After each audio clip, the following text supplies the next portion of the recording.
अस्सलाम वालेकुम। आज मैं बनाऊंगी अलसी के लड्डू। ये खाने में बहुत ही टेस्टी होते हैं, हेल्दी होते हैं और बहुत ही कम चीज़ों से आज इन्हें रेडी करेंगे। जिन लोगों के जोड़ों में दर्द है, हड्डियों में दर्द है, कमर में दर्द है, उनके लिए ये अलसी के लड्डू बहुत ही बेहतरीन है। इसको ज़रूर बनाएं, ज़रूर इससे फ़ायदा उठाएं। यहाँ पर सबसे पहले हमने 200 ग्राम अलसी ली है और ये एक आप मेजरमेंट कर लें किसी भी कप से या किसी भी छोटे से बाउल के मुताबिक। तो अब यहाँ पर हमने 200 ग्राम गंदम का आटा लिया है और 200 ग्राम ही हमने यहाँ पर गुड़ लिया है। इन तीनों चीज़ों की मिकदार बराबर की ही रहेगी। और साथ ही हमने यहाँ डेसिकेटेड कोकोनट लिया है, 3 टेबल स्पून है।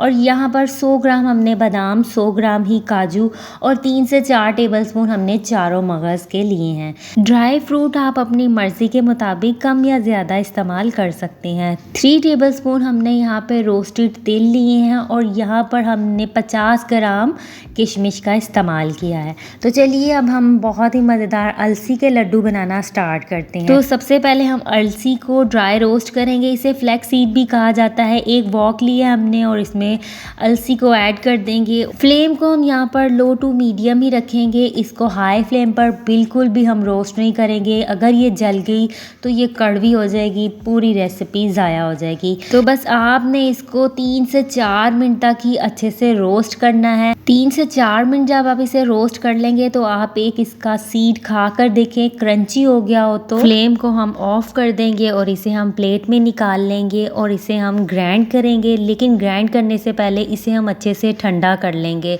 क्योंकि अगर ये गर्म ही हम इन्हें ग्राइंड करेंगे इसमें से ऑयल निकलना स्टार्ट हो जाएगा। तो इसको पहले अच्छे से ठंडा कर लेंगे, उसके बाद इसे हम अच्छे से ग्राइंड करेंगे। नेक्स्ट स्टेप में हम वॉक में 1 टेबल स्पून देसी घी ऐड करेंगे और बादाम हम यहाँ पर फ्राई करेंगे। 1 से 2 मिनट तक हम इसे रोस्ट करेंगे, बहुत ज़्यादा नहीं करेंगे, नहीं तो ये कड़वे हो जाएंगे। बस इसका जैसे ही कलर चेंज होने लगे इसमें हम काजू ऐड कर देंगे और काजू को भी 1 से 2 मिनट तक हम इस तरह से रोस्ट करेंगे। इन्हें अच्छे से मिक्स कर लेंगे और साथ ही यहाँ पर हमने चारों मगज़ भी लिए थे, 3 से 4 टेबल स्पून है, वो भी इसमें ऐड कर लेंगे और 1 मिनट तक उन्हें भी फ्राई कर लेंगे। उसके बाद इसे हम प्लेट आउट कर लेंगे। ठंडे होने के बाद इन्हें भी अच्छे से हम ग्राइंड कर लेंगे। ड्राई फ्रूट्स को हमने निकाल लिया है। 1 टेबल स्पून भरकर फिर से हम इसमें देसी घी ऐड करेंगे। जैसे ये थोड़ा सा गर्म हो जाएगा, गंदम का आटा 200 ग्राम हमने लिया है वो हम इसमें ऐड कर देंगे। इसे अच्छे से मिक्स करेंगे और अगर आपको लगे कि इसमें घी कम है तो 1 टेबल स्पून आप और ऐड कर लें, क्योंकि इसमें घी ज़्यादा होगा तभी इसकी भुनाई अच्छी होगी। अगर ये लगे कि इस तरह से इकट्ठा होना स्टार्ट हो गया, थोड़ा हार्ड हो गया, गुठलियाँ सी बनने लग गई हैं, तो आपने 1 टेबल स्पून घी इसमें फिर से ऐड कर लेना है। क्योंकि ये एक ट्रेडिशनल रेसिपी है, इसमें घी का इस्तेमाल तो ज़रूर होगा। अगर आप कहें कि घी के बगैर इसे बनाया जाए तो ऐसा नामुमकिन है, क्योंकि आटे को जो हमने यहाँ पर रोस्ट करना है ना, वो घी के बगैर बिल्कुल भी नहीं कर सकते। तो इसको रोस्ट करने के लिए आटे का इस तरह से बिल्कुल पतला होना ज़रूरी है। अगर घी कम लगे तो आप इसमें ज़रूर ऐड कीजिए। अब यहाँ पर इसको इतना अच्छा हमें रोस्ट करना है कि इसका एक कड़ी हुई चाय की तरह बिल्कुल कलर आ जाए, डार्क सा कलर हो जाए, तब तक हमें इसे रोस्ट करना है। तो यहाँ पर देखिए इसकी इतनी अच्छी भुनाई की है, इसका कलर जो है वो डार्क हो गया है, बहुत ही ज़बरदस्त इसका कलर आ गया। खुशबू यहाँ पे बहुत अच्छी आने लगेगी। बस इसी पॉइंट पर आपने इसे प्लेट में निकाल लेना है। अब फिर से उसी वॉक में हमें थोड़ा सा देसी घी फिर से ऐड कर लेना है और यहाँ पर हमने किशमिश को भी अच्छे से फ्राई कर लेना है। जैसे ये थोड़ी फूलना स्टार्ट हो जाएगी तो हम इसको भी प्लेट आउट कर लेंगे।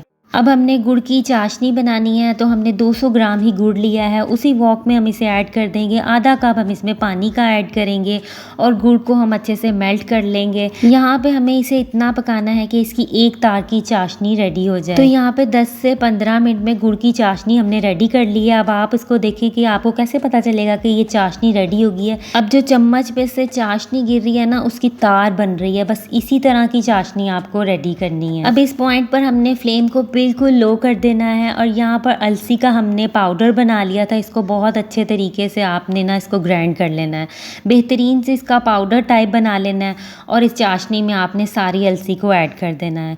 ड्राई फ्रूट को भी हमने अच्छे से इसको ग्राइंड कर लिया था, क्योंकि ये बच्चों के लिए मैं बना रही हूँ तो उनको ड्राई फ्रूट इस तरह साबुत आएंगे तो वो उन्हें पसंद नहीं करते, तो इसीलिए हमने इसको बारीक कर लिया था। यहाँ पर किशमिश हमने जो फ्राई की थी वो भी हम इसमें ऐड कर देंगे। डेसिकेटेड कोको कोकोनट था वो हम इसमें ऐड कर देंगे। अब यहाँ पर जो हमने आटे को अच्छे से रोस्ट किया था वो भी हम इसमें सारा ही ऐड कर देंगे। अब इसमें हम हाफ़ टेबल स्पून छोटी इलायची का पाउडर ऐड कर देंगे। ना हो तो आप इलायची 3 से 4 लेके उन्हें बारीक क्रश कर लें और इसमें ऐड कर दें। अब इन सबको अच्छे से मिक्स कर देंगे और फ्लेम यहाँ पर 1 मिनट तक ऑन रहनी चाहिए। उसके बाद इसे हम बंद कर देंगे और मिक्स करेंगे और बहुत ही अच्छे तरीके से आपने इन सभी चीज़ों को मिक्स कर लेना है। अब यहाँ पर जो हमने लड्डू रेडी करने हैं ना वो गर्मा गर्म में ही रेडी करने हैं। आप यहाँ पर ग्लव्स पहन लें और जल्दी जल्दी से इसके लड्डू बना लें, क्योंकि जब ये हार्ड हो जाएगा, थोड़ा सा ड्राई हो जाएगा तो फिर इसके लड्डू बनाना मुश्किल हो जाएगा। फिर वो आप इसी तरह खाएंगे जैसे आप पंजीरी खा रहे हैं। तो यहाँ पर आप कोई भी मोटे ग्लव्स ले लें और इस तरह से इसे गर्मा गर्म में लड्डू की शेप दे लें। अब यहाँ पर अलसी के लड्डू जो हैं वो बहुत ज़्यादा छोटे नहीं बनाएंगे, थोड़े बड़े साइज़ के ही हम बनाएंगे, वही अच्छे लगते हैं खाने में। तो बस इसी तरह से सारे लड्डू हम रेडी कर लेंगे। यहाँ पर इस सारी चीज़ों का 2 दर्जन यानी कि 24 से 25 यहाँ पर अलसी के लड्डू रेडी हो जाएंगे। और जो ये घर में ऑनलाइन बिजनेस करना चाहते हैं ना, आजकल सर्दी हैं तो 2000 से 3000 तक के 1 दर्जन ये अलसी के लड्डू सेल हो रहे हैं। तो आप ऑनलाइन चाहें तो ये बिज़नेस भी स्टार्ट कर सकते हैं। और सर्दियों की ये बेहतरीन सौगात है, इसे आप ज़रूर ट्राई कीजिए। बच्चों की हेल्थ के लिए, बड़ों की हेल्थ के लिए ये बहुत ही अच्छे हैं। बढ़ते बच्चों के लिए ये बहुत ही ज़बरदस्त चीज़ है। वीडियो को लाइक शेयर ज़रूर कीजिएगा, चैनल को सब्सक्राइब करना मत भूलिएगा। अपनी दुआओं में याद रखिएगा, अपना बहुत सा ख्याल रखिएगा। अल्लाह हाफिज़।